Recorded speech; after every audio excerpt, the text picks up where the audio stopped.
Hi, I'm Ed Parcaut, your host of Edison. What I'd like you to take away today's show is your greatest growth comes from our greatest failures. Today's guest is Sae'von Springer. Let's welcome him and get to know his story. How you doing, Sae'von? I got that right? Uh, Yeah, no, you got it perfect. Thank you, All Ed. right, How are you today? good. I'm a redneck, so what do you want? I do my best.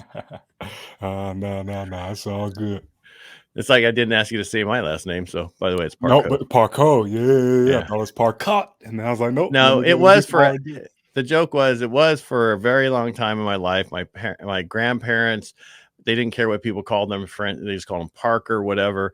Mhm. Then it was Parcaut all the way through high school. I got in the Navy. It was in San Diego. Started doing some when I had hair, acting and modeling, and then it just needed to change. So I changed it to Parcaut, which is a French Mhm. pronunciation, which flowed better for what I was doing, and then just stayed. So. Well, the funny thing there is my dad actually he came up with the name Sae'von because he wanted it on paper. He didn't want anybody to be able to distinguish that I was colored, and so he felt that Sae'von could come off French. And so, yeah. I guess we both got that French lineage. Yeah, there you go. Yeah, and I haven't heard that other word in a long time either. Yeah, Not I since know. my mom was alive, and I kept telling her, "Shut up, you racist person." Anyway, let's move on. Heck yeah, let's go. And that's but today's world, it is amazing how everybody thinks a certain way, and I think I'm prior military. I get along with everybody. I don't care Mhm. who you are. If you're nice, and we'll get along. If you're an asshole, excuse my French, I'm not going to get along with you No, because no, there can I only be think one asshole. That's me. I'm just kidding. no, I think that's a very logical way to approach it. So, Yeah. All right. All right, Sae'von, what is your story? What is your background? How did you I know you got into blockchain, crypto, and that kind of stuff, but how did you get there? What was your story? And we'll start with that and we'll go for where it takes us. Okay. for sure. Well, little background on me. I grew up in Atlanta, in Georgia. My mother, she's from her side of the family is from Jersey, New York. My dad's from Douglasville, and so if anybody's from Georgia and they know, Douglasville is a western, west of Atlanta. It's about maybe an hour or so from the Alabama line. And my dad's upbringing, it was a lot of poverty and a lot of prejudice in the area he grew up in. And so growing up, two things were pointed out to me quite often. One was you're black. Two was don't be broke. You have to establish some sort of financial wherewithal and resilience and financial freedom for yourself, because if not, you're going to have a tough time in life. So, growing up, we lived primarily in apartment complexes, and seeing eviction notices, that wasn't any foreign thing. The power getting cut off for a little while, these things happen pretty frequently. And so, with my dad's advice and just how adamant he was, I chose to focus on academics very heavily. And so it was academics because from everything I'm hearing him put in my head, it's like, okay, to be a person of color, you need to be not just as good as the next best candidate, you need to be better than them to potentially have a fair shot. And so my sights were set on going Ivy League. So I did everything I could in preparation for that, and I completed what's known as the International Baccalaureate program in high school. And a lot of people know what AP is, but IB is a step above AP, and it's actually a body that's governed internationally. So I did that, but didn't get into the school I wanted to go to, which was Columbia. Had an interview, didn't get in, didn't get into USC in California. Got a presidential scholarship offer from Miami, but it was still too damn expensive. So I said, okay, cool. Guess we're going to wind up at UGA, because I was going to be paying for this myself. So when I got to UGA, there was a big mentality shift of I've spent all this time focusing so extensively on academics. It was that, football, and working. That was the trifecta for me. But I said, you know what? And what happened was I got into a car accident towards Christmas time my freshman year. I was driving back, I flipped my Jeep, and my sister died in a car accident when I was in middle school. And so I'm kind of shaken up, and I'm like, man, life is short. I could have died. I didn't have a scratch on me, but it put in perspective. That was my first real, near death experience. And I was like, yo, I've been living very rigidly. So let me try to do something a little bit differently. So I decided to not stress that much about academics anymore, because I knew I could coast at UGA, and try to spend more time digging into other aspects of life, doing more research, having more time to myself. And so that led me down a route where I started smoking weed because I never tried that before. I never had a sip of alcohol, never did anything. And then that took me as far as I even started selling it for a while. And approach being, so many people jump into this and all they hear is rap songs, or they watch too many movies and they do it for the wrong reasons. I looked at it, in my business partner of okay, and he was in the business school at UGA, of how can we take this product, something that's in high demand, inelastic good, people are going to buy it regardless. We're at this place where we have a huge market, and how can we put really sound business protocols and principles around this to really treat this like a business so we can get our time back. And so we did that for a while, and we did very, very well. But obviously, there's only a few ways out of that sort of game. And Yeah, it and becomes eventually legalized. legalized, right? But even then, there's such a barrier to get into it, Oh, I know. right? Because of these licenses and how much it costs. And I did wind up getting into the legal side of it, working with a CBD company a few years ago. But along that journey, I did wind up getting arrested, trying to come back from a mission, and it just didn't go very well. We had a little bit of profiling take place in Wyoming, wound up in jail, and was able to get it off my record because it was my first offense and it was a nonviolent offense. But that situation effectively triggered a really intense depression, and something that me and my partner built up to literally a six-figure plus business from starting with less than $1,000. Uh, it hurt a lot because I put a lot of time into it. We built it up, and it was the greatest misstep I'd ever taken in my life up to that point, in terms of something you could measure of just the impact it had, not just on me, but my father, because he helped me out with the lawyer, and my partner, my business partner, because we put it was one of those all-in moves. Sometimes in business, you say, okay, we're going to make a pivot and we're going to dedicate all of our resources to making this work. That's what we did, and it didn't work. And so I felt this guilt, I felt this shame, and it forced me to recalibrate. Because all the while, the reason I'd really made that decision to go that lane was so I could get my time back, so that I could really spend my time, one, practicing music, which was something I loved, a passion of mine, but also to just have more time to research money and wealth creation, and doing all of this. And so during this time period, I had to make a new decision. I had to take a different step. And so happened to be that not too long or slightly before this whole thing took place, a friend of mine recommended that I take a look at Ethereum. And I'd already known about Bitcoin and heard about it. And I was already investing in gold, and just trying to make that pivot to go kind of that legit route. And so I look at it and I put some money into the market. And this is late 2017. So I'd already missed the bulk of the bull run. But then I put my money in, and in less than 2 weeks, it tripled. I'm like, wow, I've never seen this before. And this is taxable. Come on now. And This so isn't cash. this isn't cash. You know what I mean? I can actually I claim can actually something. put this in my bank account and not have the IRS come after me. Yeah. And so I go out, and when I get, jammed up in Wyoming, I come back and I'm like, you know what? It's all good. My lawyer's expensive, but it's okay. I have some money in the market. We'll be good. I come back and the market has started collapsing right after the end of December. So I'm like, okay, well, you only lose money if you sell at a loss. And so I said, okay, let me just keep it in there.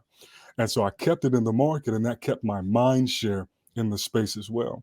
And so before I knew it, I'm spending an hour, 2 hours, 3 hours every day learning more of the fundamentals behind the technology, behind the markets, and what makes it unique from traditional equities, from the real estate market, all of this, then a third, and how it stacks up against something like gold, something like Bitcoin specifically. And so years go by. All the while I'm working different jobs. I'm working at UPS. I'm working as a academic advisor at UGA. And I picked my head up last year, and I really sit back and realize how large the disconnect is when I'm speaking to people and trying to inform them on what the asset class is, what you can do with it, and they're just not getting it. They think it's nothing but speculation. I'm like, listen, a lot of things are speculation, but there are some underlying differences here that really speak to how society is moving as a whole. And just so that I'm on the record with this, I'm not fully in favor of how society is moving directionally as a whole.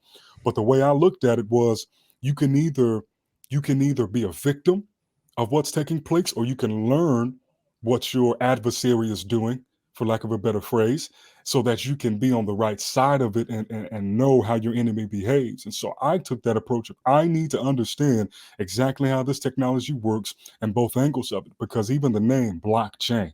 All right, let's take it back a few hundred years, a few thousand years. When they would sell human capital, they would auction them off, standing on blocks, chained up.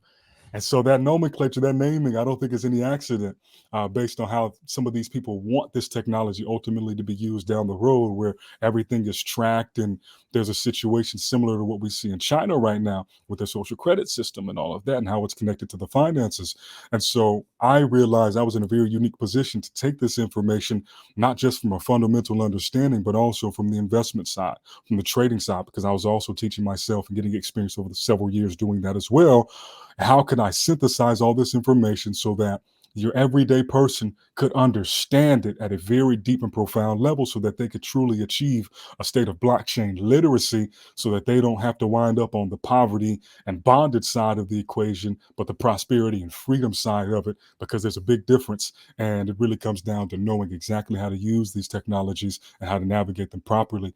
And that's why I created the firm. That's why I wrote the book. That's why I put the program together and the mentorship, so that I could teach people who really want to take that next step and be on the right side of how this all plays out. What book is that?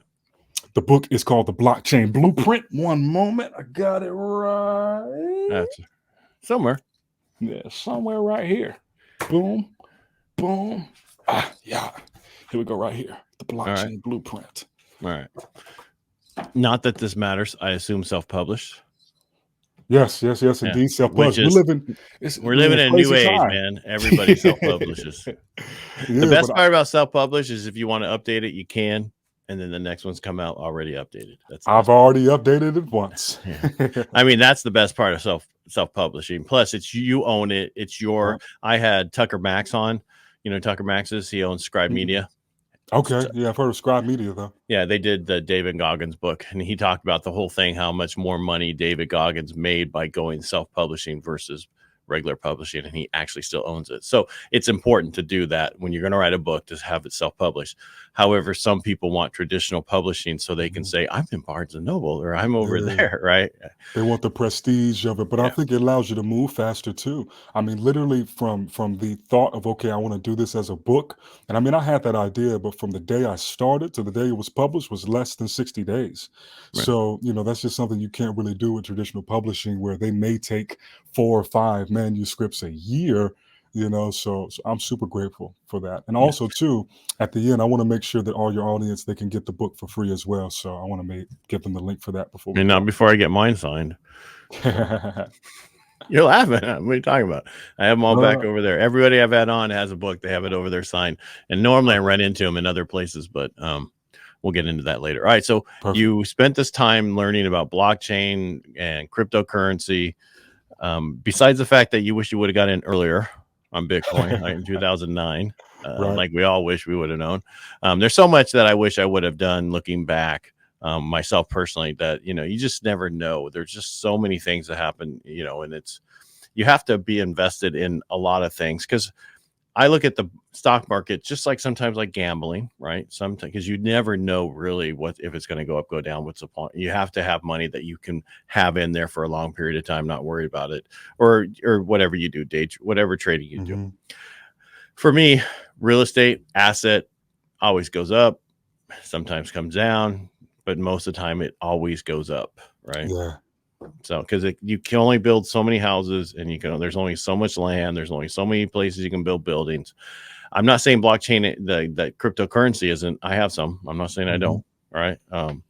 But what the whole blockchain, how protecting things is what I'm more about, and I want to know more understanding about that. You understand what I mean? That because eventually for title protection, they won't use what they have now. They'll use a blockchain protection so that you don't have to worry about it. I assume you understand that, and you could explain it. For sure. Okay. I think part of the point you just made a moment ago is a couple things I want to cover just briefly. But to your point about the stock market, in a way, kind of being a gamble, there's so many companies these days that to your point, something like COVID happens and all of a sudden Zoom goes crazy, whereas, it may have just been kind of a dud consolidating forever until there was really a moment that it was really needed. And we're And approaching. actually, I'm sorry, Mhm. it was. They were at the point where like we have no idea how to get this across, and then COVID hit, and it was off to the races. But also, there's a lot of and that's why people say cash is king, or Mhm. and actually cash is opportunity. Mhm. I mean, because I did play of airlines after after it all went Yeah. down that multiple times, which I hate the fact that it was an account that of course I got to get taxed on, but Uh-huh. because I up let sell drop down, did it again and then Yeah. many times, which is I got lucky, right? I mean, because no one really knew that I was going to do that. It was just perfect timing for having that cash on the side to be able to do it. So you really don't know, right? There is no 100%. Mm-mm. Right. There isn't. I mean, besides death and taxes.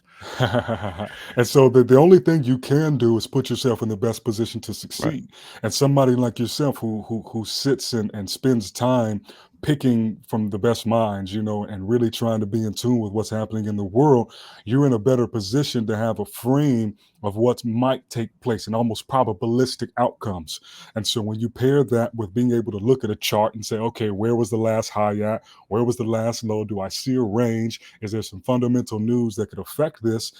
When you start to put these things together in a confluential way, that's what allows people to be better than average, or at least be profitable when they're making certain decisions. And I think the longer time horizon you give somebody, I know the longer time horizon somebody allows themselves, the greater their chances of actually being profitable. That's why day trading is so damn hard, because people are trying to do this on 5-minute time frames, 15-minute time frames. So I think that the best advice is that people should be, make sure you understand something if you're going to try to play in the market component of it. Don't jump into something you have no understanding of, because it's going to be very difficult for you to really get a grasp or a gauge on which way the wind is blowing. But coming back to the scarcity and the verifiability, that's what makes real estate such a good asset class. Is one, it's so tangible, right? It's a physical thing, which used to be a given, but obviously it's 2021. It's not a given anymore. But in addition to that, it's scarce. To your point, they can't make any more land, and you can only build so vertically. And there's laws against how vertically you can build. And so with that makes it attractive. Very similarly, that's part of why Bitcoin is so attractive and leads the market, is because of the scarcity component. And some of the best, or the projects that have appreciated the most in value, typically have some scarcity component to it, or a deflationary aspect that kind of makes it pseudo scarce. And so with the blockchain and how it's going to be used increasingly is to remove the trust component that is inherently required from all the systems that we use now. Because when somebody goes to their bank and they put in their money, they don't have a real-time audit from Goldman Sachs that that money that they deposited, their $100 million, is actually sitting in their account and liquid, right? What they see is a database, or a UI, a user interface, that says you have $100 million. But as you and I both know, they're taking that money, It's they're somewhere else. going, and it's somewhere else. Fractional reserve lending, baby. And a lot of people don't know this. Last year, the fractional reserve requirement was about 5%. Sometimes it's 10, but it was about 5%. They lowered it to zero last year. So literally, these banks don't have to hold any money in a reserve based on what you deposit. And so the difference with the blockchain, if we're just even keeping talking about money, then the same thing applies for records, is that there is something on chain, right? There is a database that nobody can really go in and alter after the action has already taken place, that can show what's happening. So it's the equivalent, and the term some people use is triple entry accounting. And so instead of an accountant who's just, is cooking the books and nobody else can really see what they're doing, with triple entry accounting, every party involved and third parties can view they can view the whole change log of that record base. So when something was put in, if it was altered, who altered it, how much they altered it, what time, what date, and in chronological order, so that the chain of custody, as they would say in forensics or something like that, is fully intact. And so when we start to see land deeds and other sort of critical records get put onto the blockchain, it will make it much more difficult for anybody to falsify these records, but also for them to be lost. Even if there was some sort of wipe on one database, the way that a lot of things are centralized on a server now, when it's on a blockchain, so long as it is a permissionless and highly distributed, decentralized blockchain, it's going to be damn near impossible to eradicate that record because somebody hosting a node will still retain that information. So even if 99% of them go down, so long as something is still up, it will have a backup or a copy of this. And these are some of the applications that we're seeing come in mass that are driving much more real world use that we didn't see in 2017. Because all of that, damn near all of it, was vaporware. It was promises of, oh, we will do this one day. And now a lot of these projects are actually bringing those things to fruition. Kind of hard to hide stuff in that world. Yeah, and it's crazy because so many people think that it's anonymous, and it's like it's the opposite. The internet's never been anonymous. Uh-huh. They all know what you're doing. They just haven't told you. Yeah. It's that. Yeah. I mean, people think it's like you keep track of everything. The fact that you don't want to keep track. That's why I tell people, don't send an email if you're going to say something like what's his name did at the Raiders. It's like you're an idiot. Call them, say it to their face where they have no record of it. Come on. If you're going to send emails, you might as well just get caught because that's just ridiculous. Yeah, I don't. It's just people. I mean, and that's what's going to happen is. So for the longest time, we're cash-based society because we don't have to show, and the government doesn't want that because they want to be able to tax you, right? They want, and that's the more this goes, the more. And I'm not trying to be Big Brother and all the conspiracy. I'm just saying there's just facts. Yeah, they're going to be able to know everything you've done with your money and everything you want to do, and there's no hiding. But see, that's the interesting thing, and that's what I teach people, because it's not that you can hide it, but there are ways that are more easily tracked, and then there are ways that are less easily tracked. And so this is when the whole dichotomy of centralized versus decentralized comes into play. Give you a concrete example. Do you know what a stablecoin is? One of the Bitcoins that is tied to some type of entity. So it's a cryptocurrency. It's a digital asset, but its purpose is to stay locked at a target fiat peg. So something like USDT, Tether, is a stable coin that's designed to stay locked at $1, whatever the value of a US dollar is. Now, obviously, that fluctuates. That's a different conversation, but it stays locked at $1. It doesn't go up, doesn't go down. If it does, it's about like a fraction of a cent. And so that's so you can use that to buy things with and have more of a stable currency, right? To trade into that and trade out of it, correct? Exactly. It helps to provide liquidity. And let's say the same way you were doing with these airline plays. So Bitcoin's up yesterday. You want to sell it. What do you sell it into? It's hard. There's more tax implications if you sell it directly into fiat, but you could also sell it into a stable coin. And then that way you still stay in a crypto compatible format, but it keeps that value locked in right there so that then if you want to wait on a buying opportunity, you can go ahead and spring it. Other benefit being you can send it as quickly as you can, a digital asset, so you don't have to wait on Wells Fargo to make the wire transfer. You can earn interest on a stable coin and remove the volatility component of it, but that's basically what a stable coin allows you to do. So can you sell Bitcoin that went up and go put in a stable coin and not have to pay taxes on it yet? Good question. So technically, because that's kind of what I heard, but so technically, right? So let me do disclaimer, so you don't have to. None of this is financial advice. I'm not a financial advisor, of course not. But I am looking to get that. This is for entertainment purposes only. Amen. So on paper, when you sell, it's a taxable event, right? But if you're using a decentralized exchange, so something like Uniswap, this is in contrast to something like Coinbase, which is a centralized exchange. So it's no different than if somebody gets on Ally or some other crypto platform, Robinhood. These are all centralized entities that have reporting standards. They have to go talk to the FTC, the SEC, all of these different organizations. But the one that you said first, are they not allowed to? Yeah, they're not allowed in America, right? You have to be out of the country to become an account holder or something. So this is the beautiful thing about dexes, right? True dexes. Because I checked into that and it's like, you're in America. You can't be here.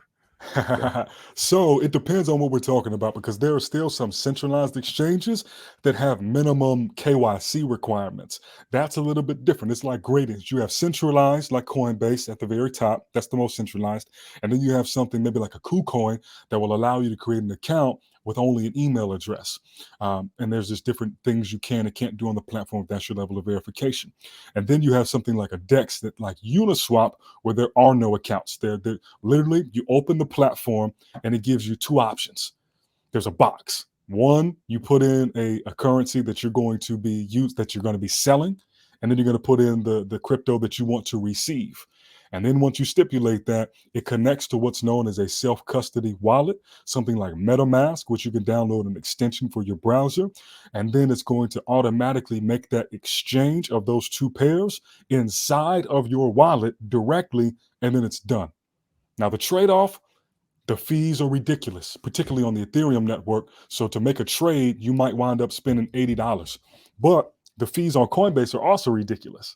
So, and it didn't used to be the case. A few years ago, Coinbase, they used to pay the fee, but now it's too much. So the beauty about a DEX is you can sign into it, you can make an exchange of assets, and all the while, you didn't have to put in a social security number. You didn't have to put in your name. You don't have to put an address. You don't have to put an email. Literally, all you have to do is connect a wallet with funds. And if you can do that, you're good to go. So if you had Bitcoin and then you put it in a self-custody wallet, which is kind of tough to do with some of these with Bitcoin specifically, unless you wrap it. That's like a more technical conversation. So let's call it Ethereum. We You only want had a half hour. We can't go all day. All right. exactly. So We can do another. We can do a part two. All right. yeah. So if you make an exchange through a DEX, then theoretically the IRS has no proof that you made that sale. They can look at it on chain and see that a wallet made that exchange, but unless they can prove that that is a wallet you own, it's very difficult for them to truly, beyond a shadow of a doubt, prove that you made that exchange and thus tax you for something that they cannot corroborate actually happened. So those are the wallets that if you lose a password, you can't get Yeah, access to your money anymore, right? yeah, Yeah, exactly. because I heard a couple people lost some access to their wallets. Yeah, that's a tough one. That's a tough one. Responsibility. Put it in a little piece of paper in a safe if you No, can't literally, remember. Yeah, literally. but go get a safe deposit box. Put all that information in there so people know where to go to get it. So, your There are wife. options. Yeah, Yeah. there's better ways to do it. All right, so because that whole part where you just talked about, right, the whole Mhm. having to do that, because I'm like, okay, everybody's like, it's so this, and I'm like, no, no, totally. I mean, Robinhood knows. I mean, because there's reporting, and then Mhm. Coinbase, and then what's the other crypto? They're all asking you, what's your information? What's this? That means they're tracking you. They know how much you're selling, what you're making, and you're getting 1099s. And Yep. what a lot of people don't realize, if you don't hold it for a year, you have to pay Mhm. 33 and whatever percent. If you hold it Yep. for a year, over a year, it's only 15%, but that's still a lot of money, right? It is that, unless it's in some type of retirement account or after tax retirement account where you Mhm. don't have to pay on that. And that's something that people should look at opening up to do some of the stuff in and grow it so that you don't have to pay taxes. Yeah, and those are If you're things going we to pay, teach. if you're going to pay taxes at all, of course. Yeah. Uh-huh. And those are things that we teach people in our program because most people don't understand the nuances. Even now, you can literally add cryptocurrencies and other digital assets to your portfolio in a tax advantage way through self-directed IRAs. And there are multiple products, regulated products that allow you to do this right now. And another thing some people aren't aware of is that you can use what are known as over collateralized loans, which most people have never heard of because you usually have to be an accredited investor, so $5 million plus to even have access to these sort of products through your institutions. But through the blockchain, there are different products and services that allow you to use your assets as collateral, get a loan on the value of that collateral. So if somebody wanted to access this, this is what the ultra wealthy do. Mhm. They You buy a do. bunch of assets, I know they get a exactly what you're loan on talking it, about. They never sell their stuff. They just borrow against it. Yeah. they hold it and they pass it down to their progeny. That's why these people in the government right now are so upset and they want to control everything, because these people, well, no, they do exactly they figured out a way to do exactly what you asked them to do. And Yeah. here's a prime example. All right. I'm in California. Used to get pulled over so much for tinted windows, right? Because it's Uh-huh. hot but they hate it. But it says, if you pay the bail and you don't have to fix it. So that's what I would do. The same cop pulled me over like 3 weeks later. He's like, didn't I just, I go, yeah. He goes, well, you're supposed to take care of this. I said, no, I did exactly what the ticket said to do. If I pay the bail, I don't have to fix it. And he was like upset. I was like, it's not my fault.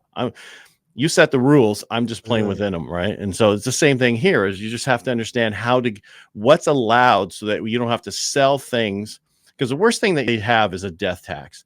The fact that you die. I mean, I know of a person who, he had so much money in trust and all this for his wife. He passes away, had no life insurance, no other stuff. By the time it went through probate and everything, because he didn't have it set up properly, she got like $25,000. And he was like 57 years old. And she, so there was no money left. And you have to make sure you set the stuff up right. Just because you have it in a will does not mean that's the way you want to do it. You need to talk to a financial advisor and set these things up properly so your family gets to keep what you built. Yeah. So without trying to hide it. And I'm just saying, because there's a lot of stuff you can't hide and you don't want to hide it. We're not saying to hide stuff. It's just, way it is. So you're going to pay taxes, but there's ways to protect yourself so that you can not pay that much in taxes. There's no reason if I pass away and it goes to my family I want to give it to, that they have to pay taxes on it just because I didn't set it up right. There's things that need to be changed, but we're not. So voting has consequences. Amen. All right. So, I mean, there's so much to unpack here. We've been here for going through. There's a lot here. I mean, we talked about, we just hit on a few little things. If you're up for it, I'd like to have you come back on another show, just talk about the cryptocurrency and how to do that kind of stuff more. If you're up for that, because the blockchain, it's evolving, but it's fully not there for my real estate side, right? People don't understand it. And even in 5 years from now, people are still not going to get it. They still don't understand mortgages. The fact that actually in California, you don't get a mortgage, you get a trust deed there. That tells you, I didn't know that. Yeah. In other states, you don't know. And some of it's promissory notes. They're not even called mortgages and they're not called. Wow. Yeah. So, I mean, it's a generic term. All right. You're too young for this, but the big copier used to be a Xerox. And then people used to say, hey, go Xerox this, right? Yeah. Go Xerox this way. And that was a Canon copier, right? Mm-hmm. It was just a generic term. So just a lot of things will change and but the most important thing is there's a lot of avenues out there that you can invest in, and you should invest over many different things so that you are diversified. Yeah. And you're not a financial advisor, correct? I'm not yet.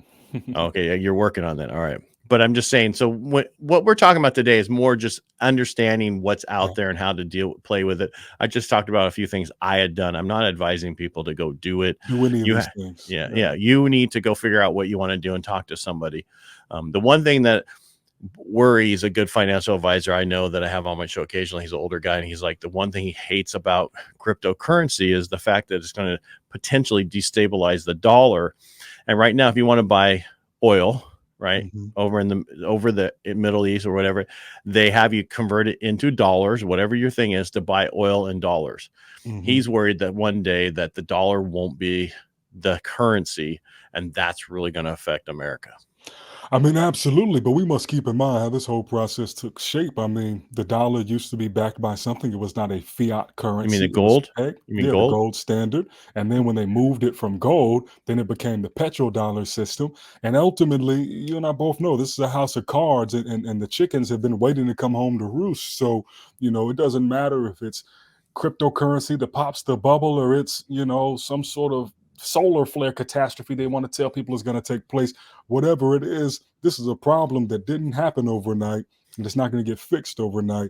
But I prefer that there's actually an escape route. There's an escape valve if people educate themselves. And I'm not saying that escape route is Bitcoin. I'm not saying it's cryptocurrency. But we've seen this problem for long enough that people have started to ideate, how do we fix this problem if we're not going to go back to tying value to these things that we use as currencies. And that's not a problem unique to the US dollar. That's a problem inherent in fiat fiat being Latin for faith. And if the faith gets a little bit shaky in these different assets that we use, yeah, we're going to have to switch something. And I don't think bartering is going to work at a mass scale, and so something's going to have to fix it. And so far, from my assessment and advantage, digital assets is the route being chosen. Now, the way that plays out, time will tell, but it could be a good thing for people to do what you and I have both done and just do their own homework, do their own research. Don't take anybody's word for it. Go look into it yourself, weigh the pros and the cons. And in my book, we talk about pros and cons because it's not all, rainbows and sunshine. There are significant problems and risk associated with it all.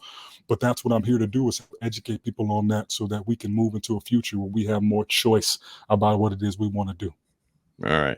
Before we go, you said you wanted to offer a book to people listening. So how are you going to do that? How do people get in touch with you? For sure. So the easiest thing to do is go to our site, which is nativeassets.co.co/blueprint book. And then you'll come to a landing page. You just put in your email address, and then you'll be emailed a copy of the book in its digital format. If you want a physical copy, you can find it on Amazon, and there's a paperback there. But also, if you have Kindle Unlimited, it's a part of that program. You can download it for free.